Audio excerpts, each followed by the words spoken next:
Inside Story Uganda, real source of political updates.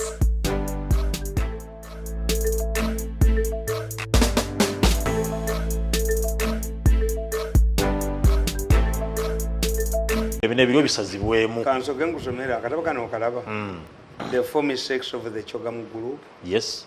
Akatabo kano. Baba Senteza Chogamu. Why I respect Otafire? Otafire came and told me, I've attended one meeting of the Chogamu organizing committee. Ndabi industry is wandagala. Siddayo. Sente mpitirivu. Mutano Mirundi kubuli. Umanyi nagwanti Otafire yaduka. Otafire is the only minister who sent there his junior, Hope Mwesi, because of money. Chuvula kana kakazi kana politika inza musobola baka wakabuwazi. Hey, kateno bayina yo meeting esawa mwendo wedambala bakubiyuma byangu nga bekubira amasimu. Waliwo n'omunene afudde mu ministry ya health. Gwenda byenga esimu zitambula. Muyinze mbala. I watch them every day. Nesinga bampita.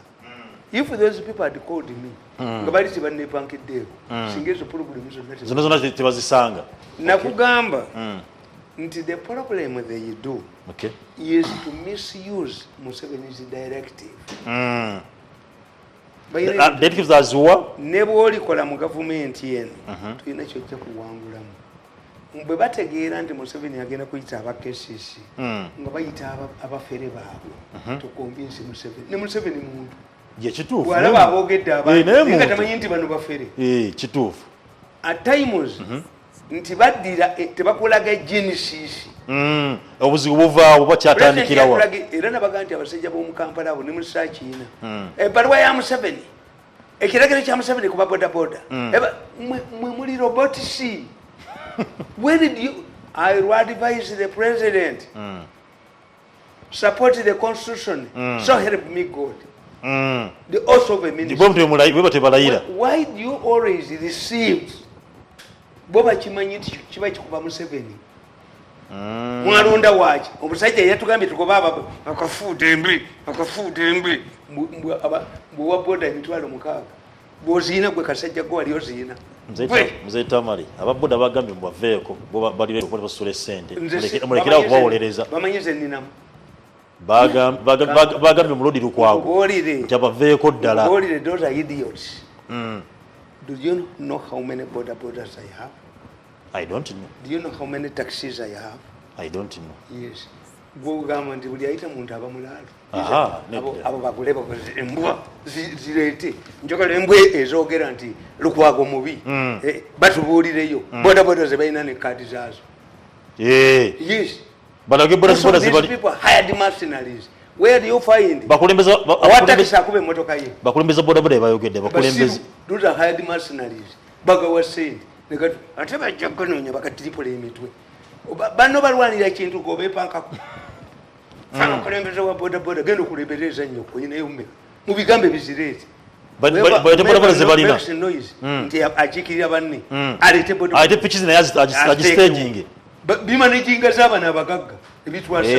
Bakozi ba mu binonye mu bikube ebifaananyi smartphones. Mu binonye. Kubanga ebisajja ebyo ebiri mu bantu olukwe. Abasamba biyita mu lutali. Omulutali bamukola bati. Ajibako nsingo. Biyita akakujja ku nsingo eyo. Babiwa sente nebya. Babiyita batya? Ebibi mu lutali. Mzeita. Mbimanyi. Kakalire ngamba. Nti abasajja bano bazanya Museveni bwe bati. Muchogamu. Kenya nokole ekyomwowe. Yes. Nakugamba. For example, when allegation that the president approved the controversial card deal, the president explained that his initial proposal was to hire from Ugandans. He said that this would spread the Chogamu benefits to many Ugandans. It was this approach, he said, that this method was used in Botswana. Vehicles in Botswana were hired from citizens. Also, Museveni told the parliamentary committee that he had earlier asked the government officials to use the vehicles the government had bought during the PTA conference. To his surprise, the vehicles could not be traced. The president said that in Ethiopia, the vehicles which were bought during the administration of Haile Selassie are still in operation, and they are used during African Union conferences. I quote Museveni. Akachogam. Because I knew that if we bought new cars for Chogam conference, they would be vandalized within a very short time. I rejected the idea of buying new ones, the president said. Okay. Meolaba bwe bamuzanya, Museveni yali tayagala kugula motoka, yes. Yali agala zive mu bantu. Bwe bakola e Botswana, baleeta zimpenkoni mu bantu. Yes. Era the person who drove the president was a female driver in Botswana. In Botswana. Okay. Naga nti ndebe motoka enene wano. Lwaki temujja mu motoka ezo ne zitambuza abantu ate nga we ziri nnyingi. Kati wulira agabbi bwe gamuddamu. Akakiiko akali kakulirwa bu Kenya. Naye bu Kenya bamusibayo. Banne ne badduka. Kasita bakozesa n'obakkiriza. Bonga batema olumala okozanga badduka. Paka kati babuliddwa babakolera. Buli omu adduka banuka. Obujozi bwabwe kati bunuka. Nakugamba. Realizing that the president was opposed to buying new vehicles, the organizers came up with another idea. They told the president that it was a Commonwealth norm that all of the heads of delegations use one type of cars. They must be of the same type, color, and size. This defeated the president's earlier idea of hiring from Ugandans. Okay, yes. Yes. Kenya ne banni kozi yeye agenda mu komera bado badduke beba benzi bana kutambula bona tambula mu benzi nagamba nti ideas of hiring for Ugandans are not buying buying new cars. They stress the importance of protocol that the Commonwealth out of experience had realized that using different types of cars could cause diplomatic rows. Some delegations may feel embarrassed or see it as disrespectful if others are driven in more expensive cars. Yeah.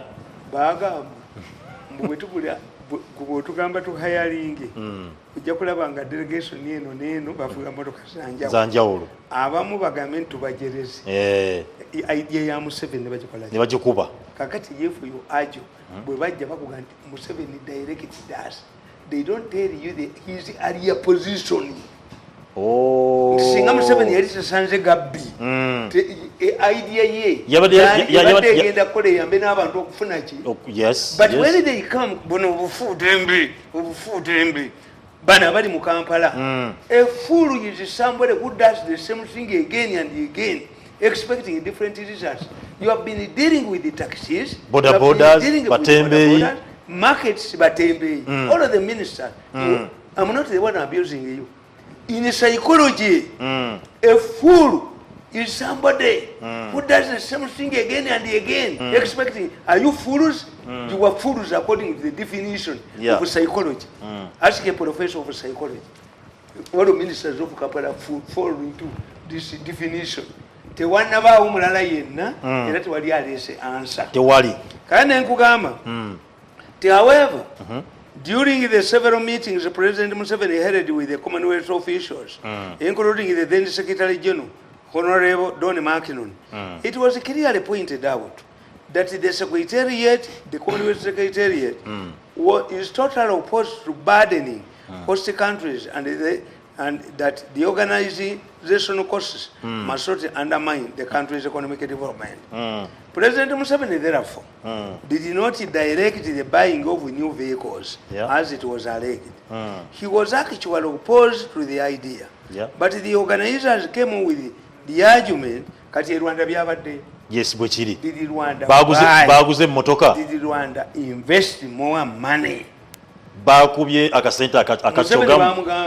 Commonwealth yetaaga ebitanda kasanvu. Naye nga Commonwealth bwogibala. Naye basajja mmwe tugenda okuba. All of these cases will be revived. Kubakamba buuliza. Any leader who takes power must discredit the earlier one. Yes. Ate ruling a country is the same. Olwaleero Museveni ne bamujjako ne muteekako leader omulala. Economy esigala ye. Esigala ye mu bwekiri.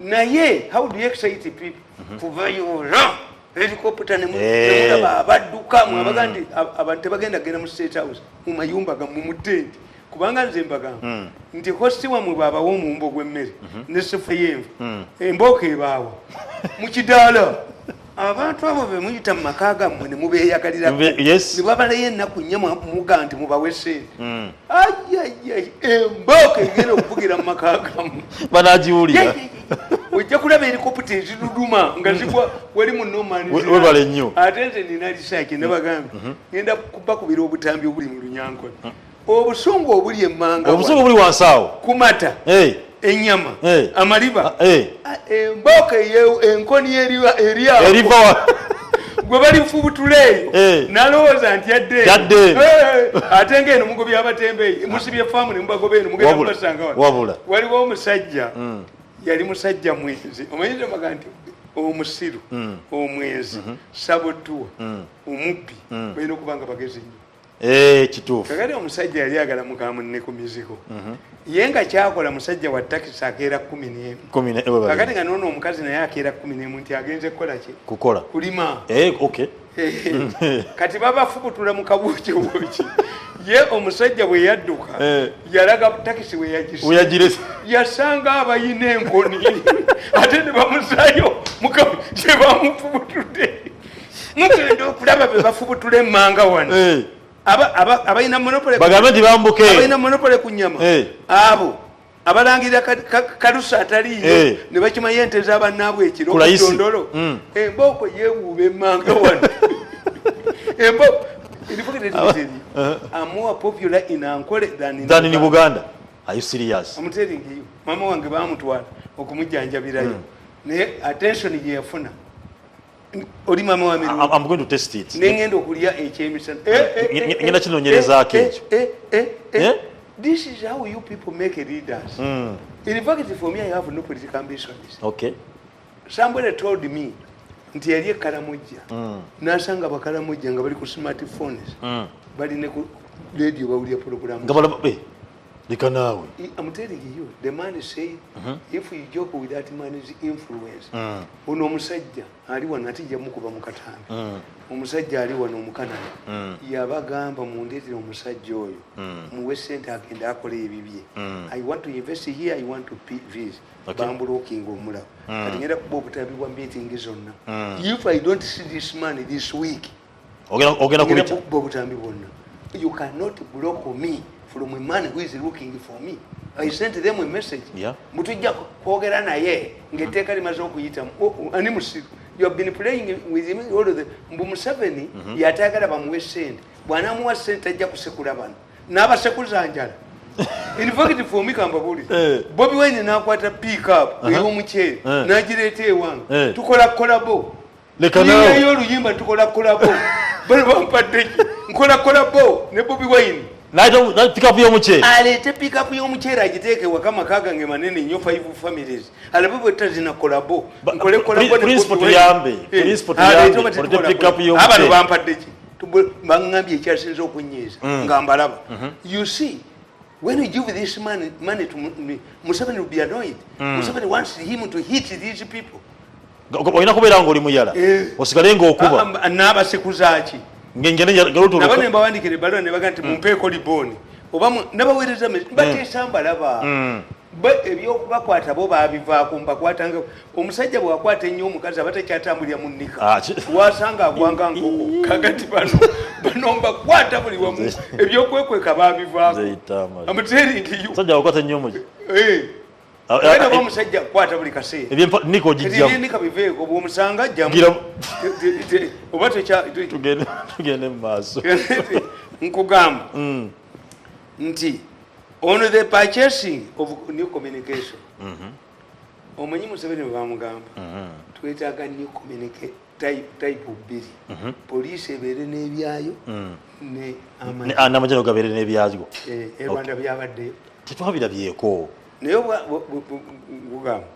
On the purchasing of new communication security gadgets, Museveni was also opposed to this.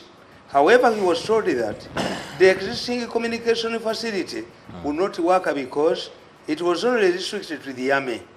The organizers pointed out that since CHOGM needed close and contact communication, as if they were organizing it for the first time, between the army and the police, there was need for a dual system that could link the two security forces together. Okay. Like in the Kadir, President Museveni did not want to spend money on another communication system.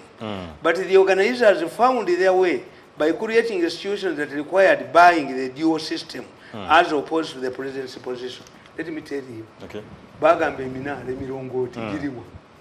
Ate tujirabako. Atwito kusankango bodi. Nayo bana bachi.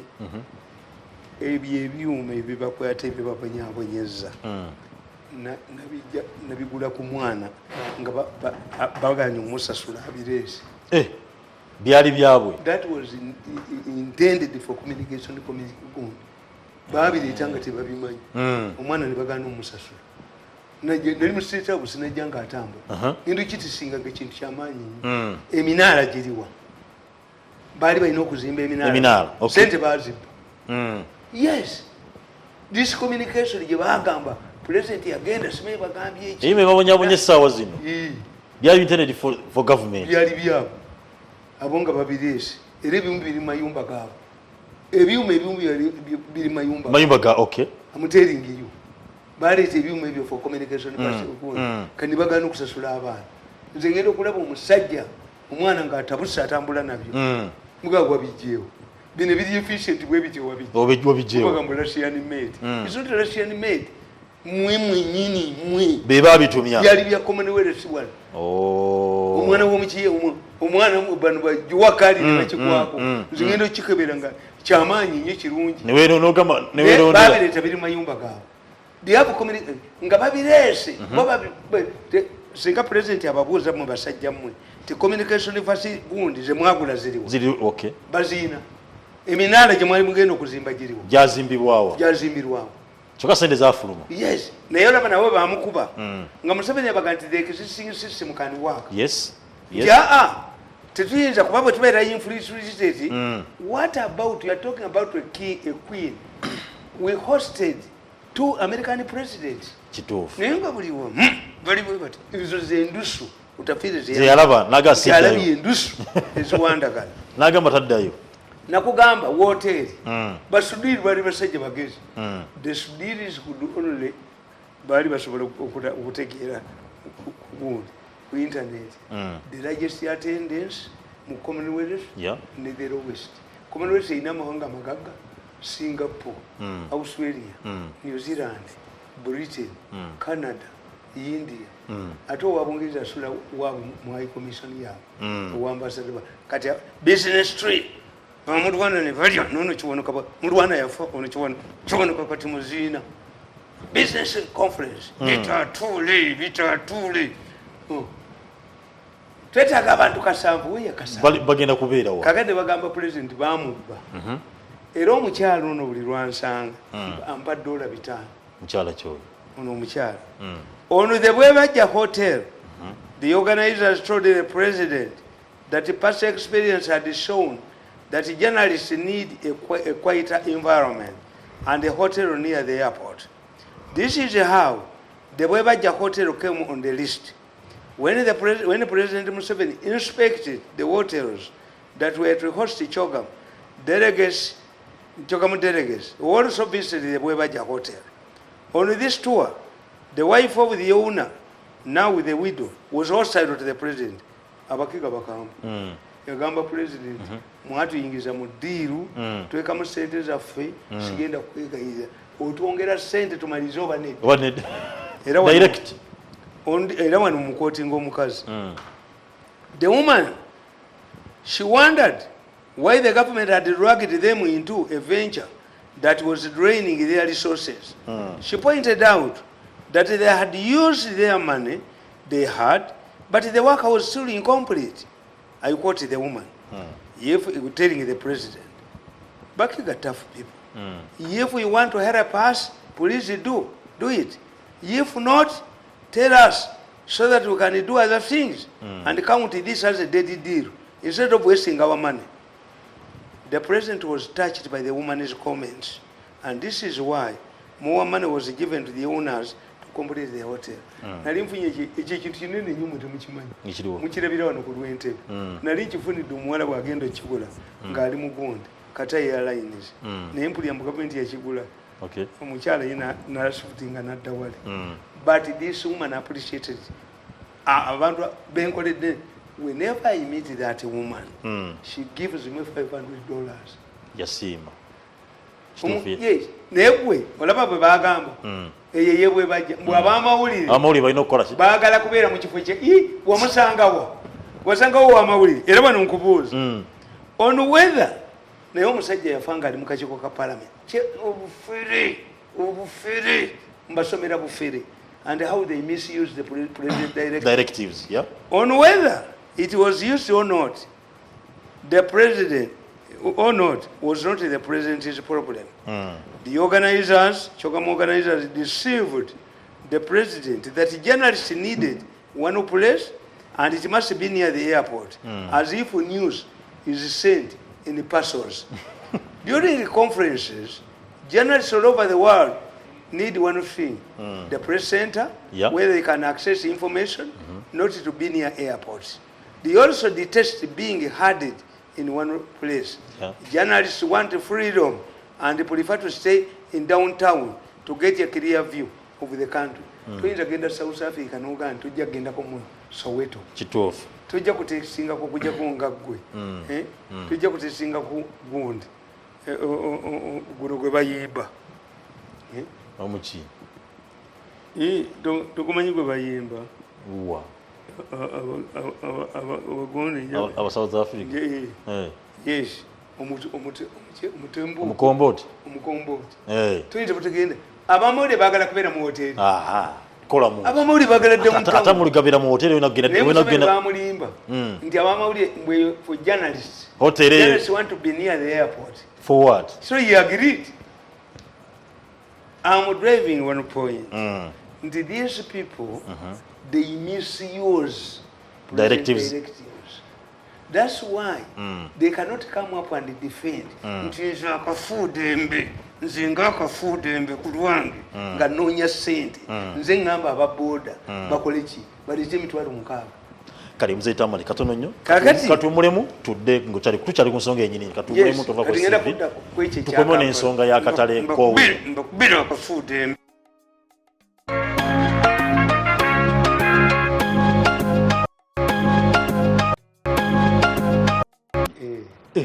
Nimbaga nti sinamulabako naye mugende luddawa. Mugendeyo munda. Mugende munda. Ab'omunda ne babagamba. Temuze Mirundi tetunamulabako. Naye ate baba kuyingira munda. Balifunye ekizibu. Kizibu kyate. Bali kutte Mirundi omulala ate nange nenvaayo. Bandi kufunye Mirundi omulala. Balaba babiri. Mzee. Kakati ne bampitako. Ne bagenda opposite. Naye wali ozeekaawo. Waggulu wali ku national. Imanyiwo bulungi nnyo. Woyogera mumanyiwo. Yes. Nabo ne banoonyaamu. Ng'ababiri basigadde emabega. Bakoze eki. Ninga tebakulaba. Naye basinga nayagala. Baaliwulidde essasi erifudde ne badduka. Nalimba era ne bakwata ebifaananyi. I know their photos. Bali baagala ki? I don't know. Maybe they had come to kidnap me. If they were friendly forces, they would have rang me. Ye bali badde bakubira ssimu. Kakati gwe atalina shiriki baali kututte. Mzee Tamale. Mungana bakusalawo nange tebandi ntutte. Ekiseera kiba kya shiriki. Mugenda ku nnyanja ne mugamba mukasawe ennyanja ne mugimusaba. Bwetabanka ne mukola te ne mugamba musabe mu ddiini ye. Kati wati mukasabala zeewa. Abo bwe batambula n'akakasaka kakasakato nakati mu olusoke. Mzee Tamale. Tujja kola shonga ya nsonga eyo. African gods, why do I survive? African gods. Okujjako nga gwe wakola munne ekibi. Nibokolako tebikwata. Bwemanga sikusobyangako. Ne bwogenda mu mayembe okole biki tebirina kye binkola. Birondola nsonga. Ne bwoba munene otya. Ne bwoba olina ssente mmeka. Ne bwoba mukoddomi wani. Omusajja agenda bugenzi bwabwe mu nsozi n'akaaba. Ekituufu. Ebizibu tebikuggwaako. Kasaato nyeze ne bwaba mukazi nga watoba naye. noga nti omugobye n'agenda nga tolina kyomuwadde. Nabagamba nti ezo marriage collapses zemulaba they are engineered. How? We call it inoculation theory. Tuyina marriage ey'amaanyi ennyo mu ggwanga muno egenda okukollapusinga very soon. But this man is preparing the public. Mzee Tamale, nanyini ye akimanyi marriage egenda kollapusinga. Nabagamba nti ogamba otya nti Mukama Biki yasanze ennika z'omukazi mu kinaabi. Teri mukazi aleka nnika ye. Tekisoboka. Bazirogerako bakazi be bakugumukuloga. Kituufu. Eyo divorce yaabo. Ono manyi eribba ne batabuka. Babadde bakuba bujingo. Kiganda yawasa Bishop. Kakati ono Nyanzi yatabuse. Naye mbaga nti my guiding factor is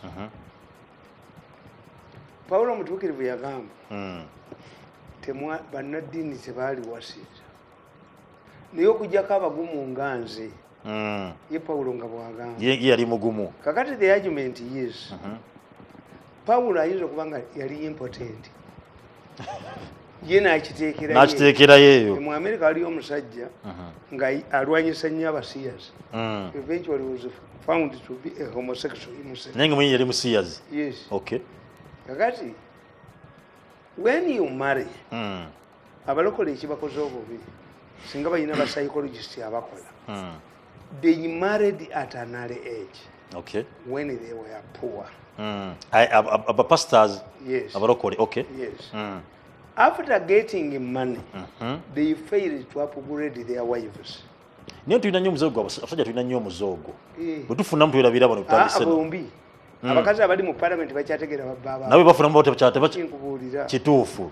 Bw'obanga oyagala okubeera ne bakyala bo. Omukazi bw'omugulya gomesi bbiri. Naawe gulayo essuuti ezi. Naye kati omukazi atandika okuga nti abadde wano yowe wange. Oba omusajja nga tayagala kutambula na mukyala we. Yes. Kakati the difference occurs ti mukazi wagenze mu parliament kati kitegeere has achieved financial muscle. Yes. Ate gwe ky'omubadde omufugirako ng'omusajja gy'agenze mu parliament y'abasajja bakimuwa. Mzee Tamale, Minister Betty Among yagambye nti atuukirirwa abantu ab'enjawulo aba MPs abakyala nga bagamba nti abasajja tubatulugunya bagenda ne batuuka ne bayingira mu parliament ensimbi zaffe ffe tuzeeyagaliramu batuwa ensimbi tuddamu kukwasa abakyala balala b'empi abakyala nga bakaaba abasajja bafukidde abasajja tebakyasasula school fees. Abasajja abakazi abo abeerookinga bafuna abasajja batulaba obuyimbi buno. The moment a woman ayina okulekamu decency naye omukazi nga sayeerookinga ennyo kituyita okwerookinga ava mu bategeevu n'agenda mu bayaaye. Kituufu. Kubanga abasajja agenda n'abuuza tekati omukazi ono mugulire ki? Weebale nnyo nga buli kimu akirina. Yes. Kakati ate ye omukazi dresses to impress. Bw'odduka ennyo n'oyita ewammwe ewaka okuddukako nabawandikira katabo ne mbagamba nti a woman cosmetics must make a woman attractive to her husband. Okay.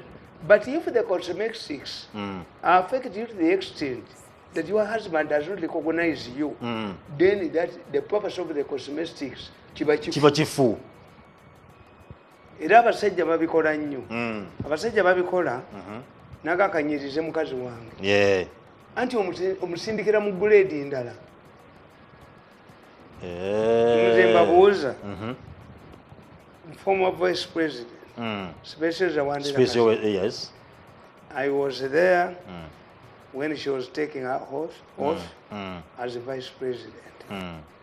She asked the president, Your Excellency, allow me to take the oath with my husband. President granted her. Namukiriza. Basweyalinga babiri. Ngayagala nnyo bba. What went wrong? Ne batandika n'okuba nti nno baawukana bulungi. Mukazi bwe yayagala nnyo ejjeyo bba. Kubanga kati mukazi we bw'abeera vice president. Gwe naawe ekyokola was an engineer. Yalivudde mu banaku abaawalazi. N'afuna woofiisi. Weebale nnyo. Muki. Muwakazi house naina kuba nga engineer mukazi wa muleta mirimu gya bei kituufu. Why didn't Saida Bumba separate from her husband? Kuva ku mwami we are all rich. Okay. Kastomwale kamunne yes wava obuzibu nti kazi we yagala nnyo okujjayo bba naye ebbanga tajjikayo era ne mukuzika yagaa nti nze nze kuzika mukwano gwange kuba abakatoliki bamuma divorce era n'atadda kardinali yamugamba nti yes the Catholic Church can grant you divorce but the Catholic Church can ask you omusajja kuba kubira ki lwaki akukuba kituufu kyembagamba to me I have never been a model of anybody. The moment you become a model of somebody tukiragirira marketing when you are joining politics cultivate an image gy'onoomalako nayo nti mirundi yakuba oluyi mu studio obere n'ekyo mirundi yanywa omwenge gw'emisana kumajja ssaawa 3 ngunywa kakati kitegeeza gwe ne bonsanga nga nnyo tekikola mawulire kubanga kyekyo that is you mirundi akkiriza mu byaki ali mushiriki we alina n'ekkanisa ewuwe waka gyakeera yeyoyoyoyo n'abaserikale bagimanyi n'abantu ewaka nga bazze bakola nti ali mu kkanisa ye kakati bwe nkuba ekifaananyi nga nva mu ssabo yakiisinga nga abakazi ng'olaba avaayo naye mbabazi ng'asobola okubikola tasobola why the way Mbabazi Geria marketed himself is not the way. The problem is changing. Nze nali nnyo omwenge ku nnyonyi abasirikale ne baŋŋamba tugenda kugamba muzeeyi nti onywa omwenge ku nnyonyi ne mbagamba muli basiru muzeeyi kyeyeewu intelligence is unique there. If you went to the president and told him this man is no longer in the habit of drinking ekyo news ajjago lwakitakyanywa kikyapanga ewe banja agufuuka nga najja amanyungufuuwa ne kumaca kati agosimaulire awunzebe nti eyo lipooti nfu mumugambe ti musajjawo takyanywa mwenge ategeka ki yebuza ebibuuzo bingi yiri branding himself nga takyanywa. That's intelligence. Intelligence is not to report me because even anyway yampa amanyungu kola ki ogufuuwa so his concern would be lwaki kyagufu yes kakati abakazi abo problem gye bayina nti look what Margaret Thatcher Bawe was a prominent businessman era Margaret Thatcher ng'akugamba nti kyensooka okukola nga sinagenda kukola kufumbirwa bazee wange kyaki kyanca but Thatcher was a prominent businessman. Yes Makeri her husband has been a professor. Ono wa German. Yes. No sanga nti Gundi Clinton baroya era Clinton yali atambula ne mukazi woyo Hillary ne basanga omusajja ku petrol station baba America bazita gas station yeah namuga Bill do you know that this was my first boyfriend Clinton namuga you were lucky you would be married to a gas attendant. Omukazi namuddamu no I would have made him the president of the United States the way he made you. Yamuddamu bulungi bwe muba temwagala mwawukane naye kakati bwe tobeeza mugende e London mubuuze many people abava mu Uganda ne batwala abakazi baba babbako abava wano ne mukyalawo n'ogenda yeri bayita bayimpoti why bwe mutuuka e London essaawa ze mukolamu zanjawulo ya kituufu kakati oyinza okutwala omukazi nga gwe tumanyi endongo nga te ye omukazi ayagala nnyo endongo agenda kusangayo omusajja akola ki agyagala like siza mwesize ki nga tezifaanagana kituufu ojja kutwala omukazi abadde ewaffe Kalagala omutwala e London alaba amataala omuwala yajja wano nasanga former boyfriend we ng'akuba amatafaali abonaabona namugambye nti nali kututa e London nkutwale ng'omuwala yabuuzibwa boyfriend naye amumaliri twe muzungu ojja kukola obwabusiboye waka obeeraawo nti nja bukola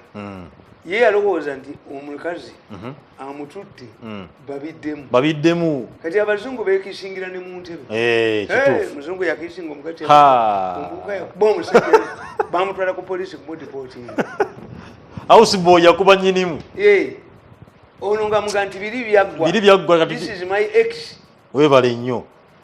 So therefore aba psychology nze nakwata abaana bange babiri nabateeka mu psychology nembateeka mu psychology nembagamba aba psychology department ti I'm going to market psychology kuba muga ntakola ekyankola obubi oyo junior yava ku bya psychology namuleeta ku program kunyonyola psychology yagenda mu nnungu nayingira mu politics. abawala bwe bamala okufumbirwa abo bereritose abawala sibalunga mukamulale abalenzi bennungu kubanga sagala mulenzi kyenjenje but psychology is a powerful course. Because how can you say that psychology is not powerful when everything is psychology? Lwaki omusajja asanga mukazi we n'omusajja mu buliri ye ne yeetuga mu psychology bakugamba nti omuntu yeetuga n'abaana be n'abatta aba abaagala nnyo nga tayagala basigale kusinga bonaabona. A psychologist noga nti wasoma psychology ntoyina mulimu group psychology kwata abasoma school psychology batere mu nadis naye nalaba omukazi omufumba akuttekkiriza emmere y'enkoko aga 5 n'ayita abakazi n'abawa obukoko 10 nti abajja mu bwavu bisoboka. Stupidity. Why? Obukoko obwo babutwala mu buluda nga buto. Yes. Oyina okubeera n'amanda gasigiri. Oyina okubeera n'amazzi. Oyina okubeera n'obubaamu mu bunywa. Babukuba obukoko obwo eddagala lya vitamin. Yes. Kakati oyo kibbidde mu mmere. Yabongerako bwavu. Era bwafa bwonna. Ate abo obukoko bwe bagula bukokisi. Obulunda tebukula enateete nze byo byonna mbimanyi nze nunda enkoko enateete akasajja kale kampi bwe kati nga bayina ebbumba ettaka balijja bugisumbaale lifaanana emmere y'enkoko naye nga zizimba matama enkoko zange zaava nakasanga nateete ntebe nenjiwanika nenjikajjirayo enkoko zizimba matama ezange kazimpa ng'emmere enfu kiri Uganda. Kakati bo bano bw'obukoko obwo bwo bwe muwa abantu abo bw'obugeme bw'obukoko obwo muwa abantu abo bwo bwaje kakati gwe tunulira bannayuganda you see Ugandans singa baali basanze gavumenti ebawadde freedom twali badde nga Iran. In fact it would be like Iran. Nti Ugandans abo be muyita abeekatwe bano be bababbiramu naye Ugandans on their own are very innovative. Nti obutimba bw'ensiri babutwala ne bukwata mukene kituufu ne bakwata obutimba bw'ensiri ne butega ebinyonyi mu musiri gwaki ogw'omuceere. What does it mean? It means that if you have a factory that manufactures obutimbo, these ordinary people have given you market. Yes, ate bakwata obutimba bw'ensiri bamakutte ng'obutimba bw'ensiri abutwala simanyi abutadde kuki. You are stupid. This instead of it would be the research of the company ekola obutimba bw'ensiri to know lwasa babutwala eno emirala egibuvaamu giriwa gyegiri luddawa akatimba kasobola kukola biki ebirala. boda boda kizinga okubattisa abantu abavubi bazikolamu amaato bazikolamu yinginiza amaato yinginiza boda boda zino basitaka ku maato. Kati kitegeeza nti if you have an investor already bano bakuzuulidde alternative eya kino kyosobola market bo bennyini. Companies make a research to come up with new innovations. But these people, you don't now need a research. Yes. Bo bennyini bamaze okuzuulira ekikola ki ekirina okuba nti kikolebwa mu product ye. Yes, nkitegedde bungi kyokusayi nti bo bano bote bakitegeera. Tugenda kwata kakati notunula agasajja agasiro bakwata ebyennyanja ebito ne babikwata. Ebyennyanja ebito bye twakutte nga biweza ttaani 10 tubiwadde ab'amasomero 2 oba tebiriwa ate amasomero mubawa byaki. Kitegeeza the Congolese n'abazungu tebali ekyennyanja ekikulu. Bodira ekyennyanja ekikulu n'okiteeka mu ttiini kifuuka reddish. eba tekyali white meat nekibalya bito nabana batunda organize abantu bwe batta abakazi abazaala placenta bagitunda eri nutrients kakati ebyenyanja ebito the Congolese are interested in younger fish. Okay. They are not interested in Lake Victoria fish. Kakati ekiwambisa ennyanja kyeki nomudye ennyanja ne mukitemamu ebizinga. What if you encourage abebidiba bya abalunda bana abali ebito nga kye balina okukola is to call Uganda Revenue Authority. Yes. Witness their fishing. Yes. Ne badira trailer ne bagitekamu ebinnyanja byabwe ne babitwala ne bigenda eggoma ewe bali nnyo government ingiza revenue obwongo tebayina. You don't have brains. I'm telling you. You see the Iranians. Yeah. Somebody was asking nti atera shegende etya mu Iran. Iran siba wala. Are you sure? Yes. The Iranians are not Arabs. Bazungu. Era benjawulo yaabwe nti tebasiba tayinga Abamerika. Naye Abayirani abo enkola yaabwe gye bakolamu baasooka ne baleeta demokulasi. Nti wadde waliwo magirisi ulama ey'abasheikhs eronda president but they change president. They elect their parliament. Okay. There is a democracy in Iran. Nti omu bw'abeera radical baleetayo mulala ali innovative. Ekyokubiri Iran bano bwe baava Soviet Union bwe yakola pusinga basayantisi abaali bakola ebintu ebyo Russia ali tekyabasobola. They migrated. Have my head. Yes. Ne batusoma trade union ne batugamba what is the most important thing a trade union gives them to a member. Seasonal unit reserve abasiru. No. What a trade union gives to a member is education. Is education. To be able to transfer your labor.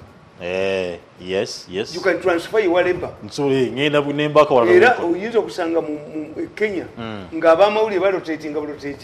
Why TV nga zino? Yeah. Abadde wano gwe batwala. Abadde wano gwe batwala. Ne ba house girl. House girls. Oli sayagala kutraininga kajja tekamanya na kusiimula nyumba ewabe kakulya mu yattaka bw'omala okasomesa ebintu byonna ono ng'akatwala ng'alaba kamaze okukola buli ng'akabba kituufu. So this is how they did. Nti Iran has attracted egundi ebyo ekoze eki eyina abagezi bayitirivu. The moment you respect your educated people. Yep. Bad money drives good money away. Akabinja kana akabajozi n'akabinja kanna kalema ne nalwesa akali musi drove good money away. Bad money drives good money away. All good intelligent people abali mu government n'abajozi babagobamu muyina okukkiriza babajoge mubeere mwenda wuyazaabwe mubeere abapakazi wiyo. I have my head. Ogenda n'omutwe omukazi ayina n'abaana oyinza omugamba nti ajja kufiira mu bufungu. I have my head. Service nga zitwalako ewalala. Bw'oyagala okunfuiramu NBS nga njiddukako ntambula nangalabi yange yokka ejjoogo lyonna nenkuba nendikugjamu bwoga nti ndi mu State House bwe nvaamu nja kwondooneka ani akulimba kituufu. Is it State House or my brain? Oluwombo lwe lwomya enkoko oba enkoko yebeewooma olwombo lwa mukene gwe nga toli mugezi nga nze ng'oli mu State House. Ebyo byonna ensi kasita efuna brain where you respect brain oba omaze naye wano ebya Uganda byonna tebirina brain. Kale Mzee Tamale njagala tusobe nga twogera ku nsonga ey'okuba nti President yavudde n'aba directive ku nsonga ebadde y'abasuubuzi wano ebbanga eddene kataleka sani bali ku ddembe oba